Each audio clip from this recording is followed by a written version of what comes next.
For many people, spending some time outdoors is a getaway, an escape, a relaxing change from our harried city lifestyle.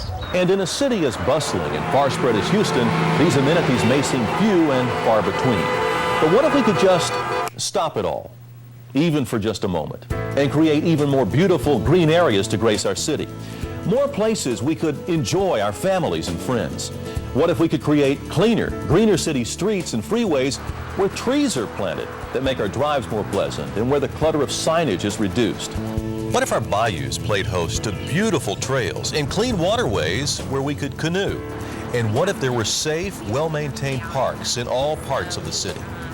I'm Greg Hurst, and in the next half hour, we're going to tell you about a quiet but strong movement to realize these dreams of a better Houston. And with your help, they can really improve things in our city. They'll make this an even better place to live, work, and play for us and our children, now and in the future. Welcome to Growing Together, the changing face of Houston.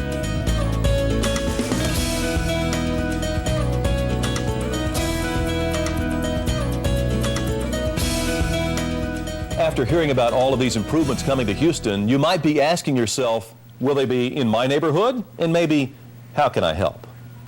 We'll get to that a little bit later in the show, but you may also be asking yourself, why haven't these things been done before?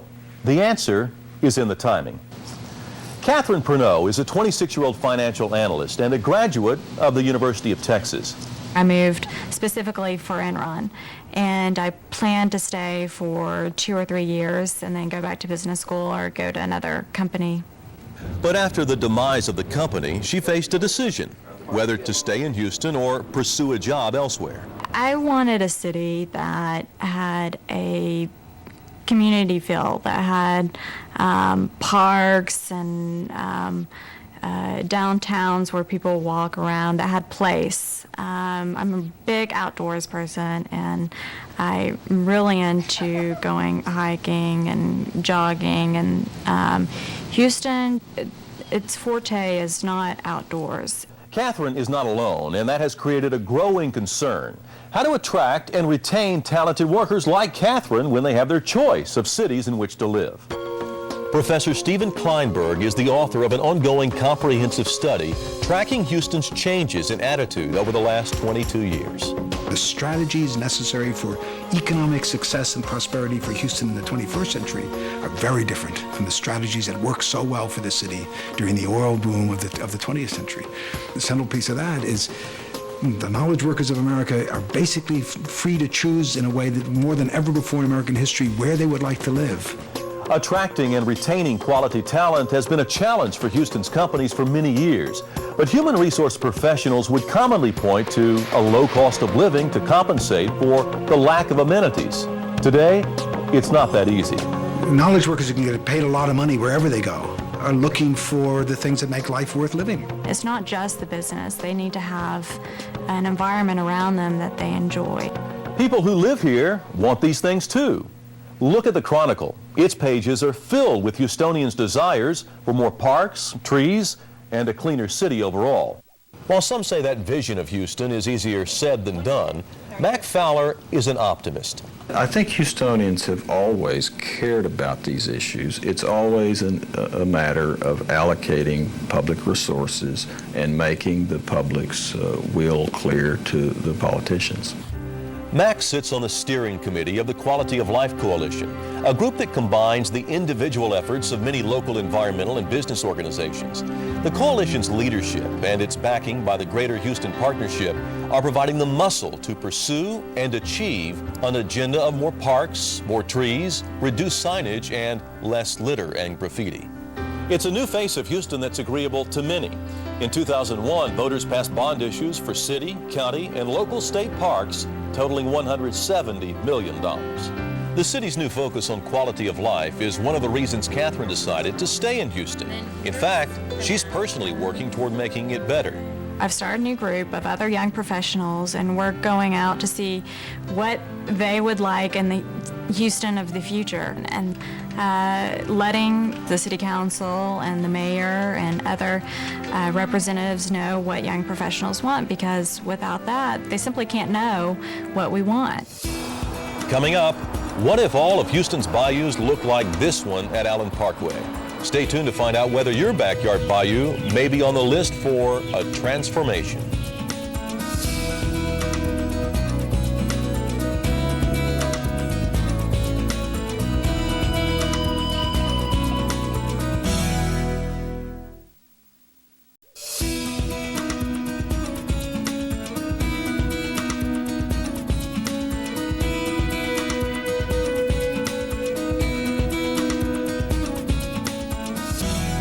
Welcome back. In the early 1900s, a landscape architect named Arthur Comey walked Buffalo Bayou's banks and came up with an idea. He saw that Houston's bayous traverse the entire city, so why not link them up with an interconnected system of parks? 100 years later, we still don't have many parks, and the ones we do have are overcrowded. The sad fact is, when it comes to parks, Houston can't compare with other cities. Based on park acreage per 1,000 residents, Denver allots 40 acres of green space, Phoenix 32, Austin 28 acres, and Dallas 21. Our city comes in at only 18 acres of green per 1,000 Houstonians. But today, Comey's original plan is becoming a reality, and it's due largely to changing attitudes about the need for more parks and how to utilize our bayous. But beyond that, it's because some hardworking Houstonians are making it happen. The lunch business is booming here at El Mason in the Village, where Regina Garcia runs the restaurant with her husband, Peter. I have long hours, and when I get off work, I need to get out and do something fun, and cycling does that for me. But when she moved to Houston in 1989, she was more than disappointed. When I lived in Tulsa, Oklahoma, there were beautiful trails along the Arkansas River there. And when I moved to Houston, I just couldn't find anything that was that relaxing and that pretty and that enjoyable. Regina wanted to have a safe place to ride and started working to make that happen. In 1994, she got involved with a group that advised the mayor's office on bike-related issues. I found out that there was a plan in the works and that the city of Houston actually had been awarded federal funds to build bikeways out in the city. She and her group began emailing and calling politicians and city employees, and soon, plans were in motion. Today, Regina bikes for fun and transportation. She rides to work every day on a trail along Brays Bayou that connects to city streets and gets her right into the Village and the Garcia's restaurant. And her dream of interconnected trails is becoming a reality. Once the design is completed, the construction ought to be done before the end of the year 2004. It's an aggressive plan, but it's very doable given the effort that is being expended. More than 80 miles of trails currently exist in Houston and Harris County. When the project is completed, there will be double the city's current trail mileage and an interconnected network that traverses the city. Because it goes through many communities as it connects itself to these pieces of parklands, it'll be very easy for you to hop on your bike and get on the trail probably a couple of blocks from your home. It's something that brings neighbors in the city together. In addition, the trails are part of the city's master plan to redevelop 10 miles of Buffalo Bayou into a pedestrian-friendly waterfront district.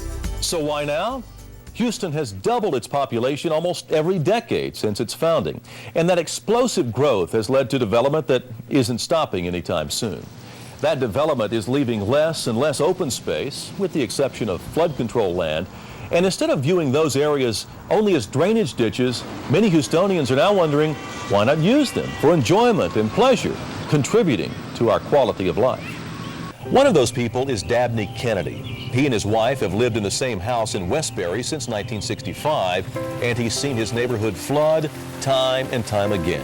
But after a particularly disastrous flood in 1983, a collaboration of long-term efforts made real change happen. The civic organizations and the flood control saw a need to do something to keep the Brays Bayou in banks when they had floodwater. And so there was a lot of interest in the area for improving the flow of water down Brays Bayou. Harris County Flood Control wanted to create a detention pond off a tributary in Dabney's area called Willow Waterhole. That pond would be designed to detain water during heavy rains. ultimately reducing house flooding in the area and downstream in the medical center and museum districts. But the residents group wanted more than just a hole in the ground. Our group's mission was to get Harris County Flood Control to build a facility that would help them achieve their mission, and at the same time, we would end up with a multi-purpose facility out of it. Their idea came from a detention pond turned park in West Houston called Arthur Story Park. It's named for the former executive director of flood control who worked with the county for years to multi-purpose the space there. He continues to support similar projects. Up to 50% of our future needs for parks as we go forward into the next 10 to 20 years can be accumulated through joint use of flood control property. The use of flood control land is actually a wonderful example of how we can very cleverly share resources, which are fast dwindling. The Willow Waterhole project is underway. Almost all of the land is purchased now, the plans are drawn up, and construction is set to begin. When completed, it will be a total of 300 acres, making it the largest park in Southwest Houston and the third largest regional park in the city. It's a national and state and local project of building a park in a park-poor neighborhood and to produce something for the citizens for a better way of life. Two different types of projects, one idea, using flood-prone land to make life more enjoyable for Houstonians. If you'd like more information, log on to our website at khou.com, where you can link to the Quality of Life Coalition's website to see a map that shows both existing and proposed trails. Coming up, from eyesores to eye-openers, how community action is giving a newer, better, more natural look to some blots on the city's landscape. Stay tuned.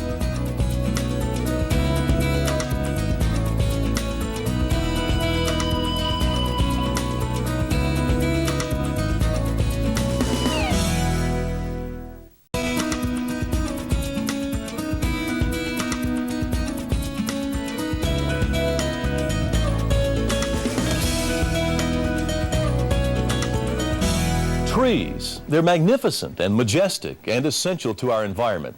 They decrease pollution and can even lower ambient air temperatures. So why aren't there more trees around the city? Well, some Houstonians have wondered the same thing. On a Thursday night in Southwest Houston, Bill Pannell practices with his Renaissance band called the Thursday Consort. He plays the viola da gamba. It's a cross between a guitar and a cello. It was popular from about probably 1450, 1500 until about 1800. In July 2002, he headed to a camp in New Hampshire where he could meet other players and perfect his craft. Because of the size of his instruments, he decided to drive. The return trip was an experience that changed the way he looked at Houston freeways. As you drive through most of the states, there's been a real effort to landscape the highways and to leave trees there. And then as you get into Houston itself, nobody's really tried to landscape very much from the eastern approaches into Houston. Mac Fowler of the Quality of Life Coalition has the same concerns about all the freeways. The primary impression that visitors and in fact natives take away from Houston is that view that they see from the roadway. That's where you spend the time and that's where the image is formed. Those concerns led Mac to take action. He's also president of Trees for Houston, a local organization dedicated to planting trees along city streets and freeways, like 610 at I-10. But I think we're going from planting one tree at a time to planting these forest-like installations. Just look at 290 at 610. 15 years ago, it was an uninhabited intersection. Today, it's a lush treescape. They hide litter, and they reduce maintenance costs for the highway system itself. The Texas legislature likes the idea. In 2001, it passed a bill supporting the Texas Department of Transportation in spending 0.5% to 1% of a project's cost on landscape or design elements. That bill will come up for approval again in 2003. Quality of life is becoming as important as quantity of life and economic success, and I think our city's maturing.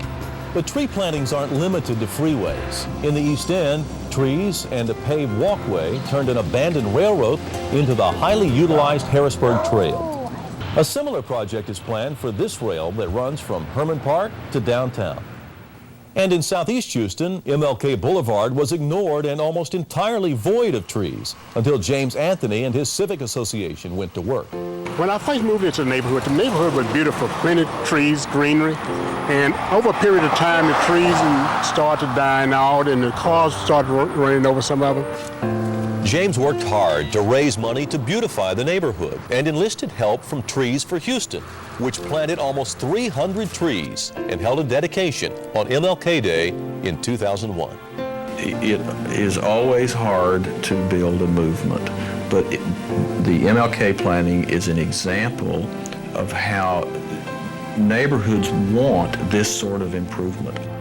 Today, the trees are thriving and the neighborhood is benefiting.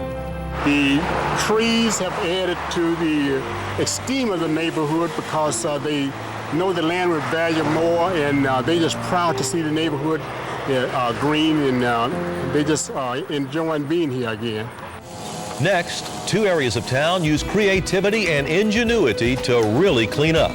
Stay with us.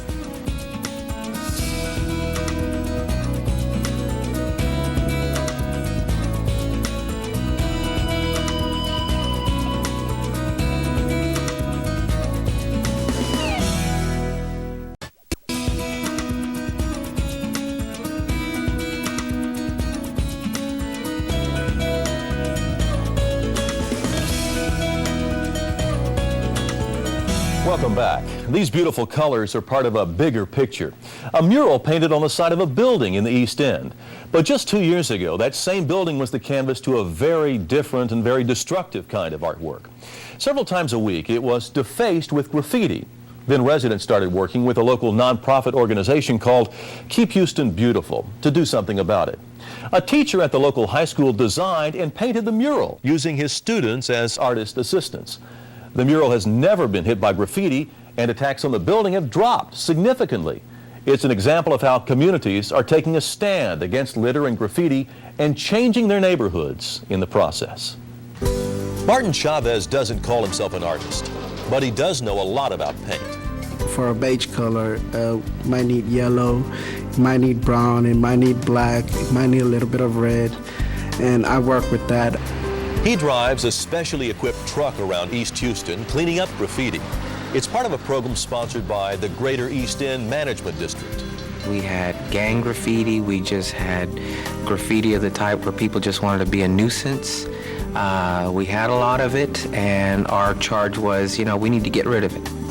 Since the program started 2 years ago, commercial properties have been assessed a fee that includes litter cleanup, 24-hour security, and graffiti abatement. Local business people say the plan is working. Used to be every week or every couple of days we had to be out here painting. But since we've done this, we probably have maybe 2/3 less than we had before.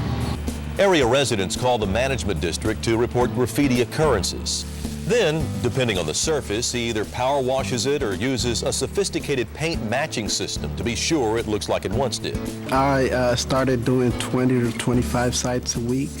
Now, we're down to maybe 5 or 6 sites a week. I think they realize, no matter how many times they come and do it, that we're going to cover it up. It helps remove the stereotype that the gangs live in the area, that this is a bad neighborhood. I want people to know that this is a good community, that there's a good place to raise your children and to live. On the southwest side of town, Westside High School technology teacher Karen North had similar concerns about her neighborhood. When we first moved into Alief, everybody that lived on our block was young with small children. It was clean, the houses were brand new, freshly painted. But over the years, neglect and apathy have given way to a messy Bel Air Boulevard, the area's main thoroughfare. I've lived there for 30 years, and I could pack up and leave, but I didn't want to do that. I wanted to stay, and so I stayed, and I made Alief better. She organized a massive neighborhood cleanup that stretched several miles along Bel Air Boulevard, but her plan went beyond community improvement. She wanted to teach kids a lesson. I really believe that if they get their hands into it and actually pick up the trash that somebody else has thrown down, they might think twice before they throw that trash down again. If you can see something that looks great and something that looks bad, usually people will say, man, doesn't that look good? I would like to have this look like that. Howard Rambin is a local real estate broker who in 1976 was fed up with Houston's litter problem and started Keep Houston Beautiful. Today, the organization's Clean Neighborhoods program is part of ongoing activity across the city. And while some neighborhood cleanups may not last, Karen argues that their impact is long-lasting. I don't think we can change the trash, but what we can do is change the people, one person at a time. But the bottom line on a cleaner city is just pride in the city. To Karen North and her students, it's about a job well done. If they're proud of what they do, whether it's their work on a web page, their homework, or cleaning up, that personal feeling then carries over into the pride in the community because they realize that we're all here together. These kinds of changes to a city don't happen overnight, and they don't happen on their own. So keep in mind that if you like what you've been seeing and hearing, it's just the beginning. For more information or to get involved, log on to our website at khou.com. There you can find a link where you can see what's happening now and hook up with organizations that are working toward a better Houston. You can also write to the City Council, the mayor, and other elected officials. Tell them you like what's going on and you want to see more of it. And you can also work within your own neighborhood association or volunteer with a community organization. Many of the people that we showed you tonight did just that, and their personal efforts have contributed to big changes. It's an exciting time for our city, and though we're just at the beginning, we're growing together as we make Houston a better, greener, more beautiful place to call home. Thanks for joining us.